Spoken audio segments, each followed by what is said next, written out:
Hello friends, কেমন আছো সবাই জানিও। আর আজকের ভিডিওতে আমি তোমাদের সাথে শেয়ার করব আমাদের চেন্নাইতে একদিনের ট্রিপটা কেমন ছিল, সেই সমস্তটা তোমাদের সাথে শেয়ার করব। তোমরাও সাথে থাকো আর দেখতে থাকো পুরো ভিডিওটা। এই যে আমাদের হিরোইন আসছে, আয় পোজ এখনই দিতে হবে না। এই বাবা, এখন উনি পোজ দিচ্ছেন।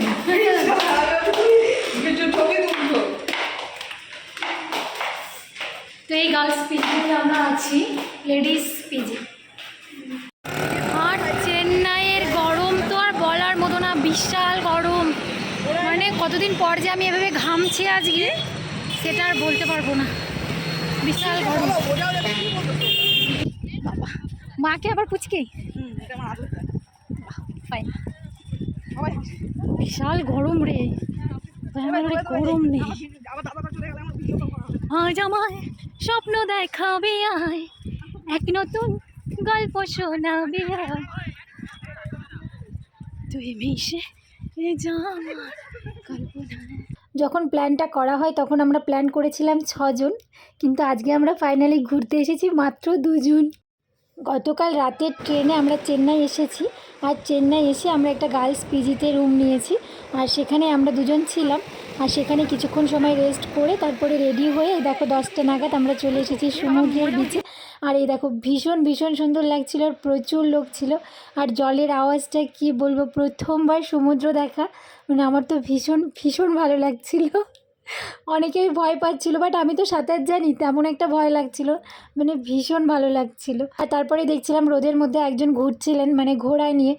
আমাদের তো একদিনের এই রোদ আর গরমে আমাদের এত অস্থির লাগছিল, আর ওনারা প্রত্যেক দিন এই রোদের মধ্যেই ঘোড়া নিয়ে ব্যবসা করেন।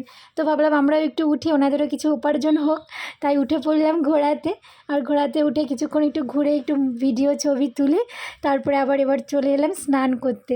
আর সবাই তো দেখো প্রচুর আনন্দ মজা করে স্নান করছে, আর জলগুলো এত নীল আর এত সুন্দর লাগছিল, মানে কি বলবো, ভীষণ ভীষণ ভালো লাগছিল। আর তোমরা কারা কারা সমুদ্র ঘুরতে পছন্দ করো অবশ্যই কিন্তু কমেন্ট করে জানিও। আর প্রচণ্ড রোদ ছিল আর নোনতা জল, মানে স্নান করতে করতে দেখো আমাদের স্কিন পুরো পুড়ে গেছে, পুরো কালো হয়ে গেছি। তারপরেও মানে এত ভালো লাগছিল, আমরা অনেকক্ষণ সময় ধরে জলের মধ্যে ঝাঁপিয়েছি জানো। পুরো 5 ঘন্টা সমুদ্রে লাফালাফি আর স্নান করার পর কেমন লাগছে বল? দারুণ দারুণ। আজকে সত্যি দারুণ ছিল, দুর্দান্ত। কিন্তু পুরো মুখটা লবণ লবণ হয়ে গেছে,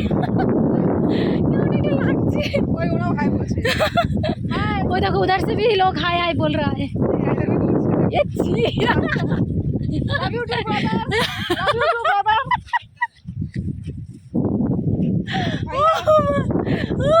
আর এখানে একটু একটু বাচ্চা ছেলেগুলো এত বদমাইশ, ওই দিক থেকে বলছে লাভ ইউ সিস্টার। মানে ভাবো কি অবস্থা। দুপুরবেলা রোদের মধ্যে রুমে ফিরে খাওয়া দাওয়া করে ভীষণ টায়ার্ড লাগছিল আর ঘুমিয়ে পড়েছিলাম। আর ঘুম থেকে উঠে সন্ধেবেলা এলাম যে সন্ধেবেলার ভিউটা দেখব, কিন্তু কপাল খারাপ হলে যা হয়, এত মেঘ করলো, মানে আমরা পৌঁছোতে পৌঁছোতে পুরো কালো মেঘে দেখো পুরো আকাশটা ভরে গেছে। আর প্রচুর প্রচুর লোক এসেছিল, কিন্তু কারোরই আর ঘোরা হয়ে উঠবে না, কারণ দেখো বৃষ্টি শুরু হয়ে গেল, ঝিরিঝিরি করে বৃষ্টি পড়তে লেগে গেছে, এদিকে হালকা হাওয়াও হচ্ছে। তো এবার চলে এলাম একটা দোকানে কিছু খেতে, কারণ ঘুম থেকে উঠে রেডি হয়ে চলে এসেছি, কিছু খাওয়া হয়নি। তো এখানে এসে অর্ডার করে দিলাম ব্রেড অমলেট। তো ওনারা বানাচ্ছিলেন আর খুব সুন্দরভাবে বানাচ্ছিলেন, বেশ ভালো লাগছিলো দেখতে, তাই একটু ভিডিও করলাম। আর এই দেখো এই ব্রেড অমলেটটাই মানে আমি অর্ডার করেছি, এটা 60 টাকা করে নিচ্ছিল, 2টো ডিম দিয়ে 2টো ব্রেড দিয়ে যেইভাবে পুদিনার চাটনি দিয়ে বানাচ্ছিল। খেতে খুব একটা আহামরি ভালো না, আবার খুব একটা খারাপও না, মানে মোটামুটি আর কি। আর এটা ছিল খাবারটার ফাইনাল লুক। আর দেখতে সত্যিই খুব ভালো লাগছিল, সুন্দর করে মেয়োনিজ দিয়ে আর টমেটো সস দিয়ে সাজিয়ে দিয়েছিল। কিন্তু এই দেখো বৃষ্টির মধ্যে এখন কি করব, সমুদ্রের ধারে এসে এখন বসে বসে খাবার খেতে হচ্ছে। কত সুন্দর ঘুরবো, আনন্দ মজা করব, কত কি ভেবে এলাম, কপাল খারাপ হলে যা হয় আর কি, কিছু করার নেই। তো খেয়ে তারপরে চলে যাচ্ছি রুমে। আর রুমে গিয়ে আমরা রেডি হয়ে আবার বেরিয়ে যাব, কারণ আজকে রাত্রে আমাদের আবার ফেরার ট্রেন আছে। মানে এটা আমাদের একদিনেরই জাস্ট ট্যুর ছিল, একদিনেরই প্ল্যান ছিল যে একদিনেই ঘুরে চলে আসব। তো সেই একদিনই অনেক আনন্দ মজা করে নিলাম আর কি। তো আজকের মতো ভিডিওটা এতটুকুই, সবাই খুব ভালো থেকো, নিজেদের খেয়াল রেখো, টাটা।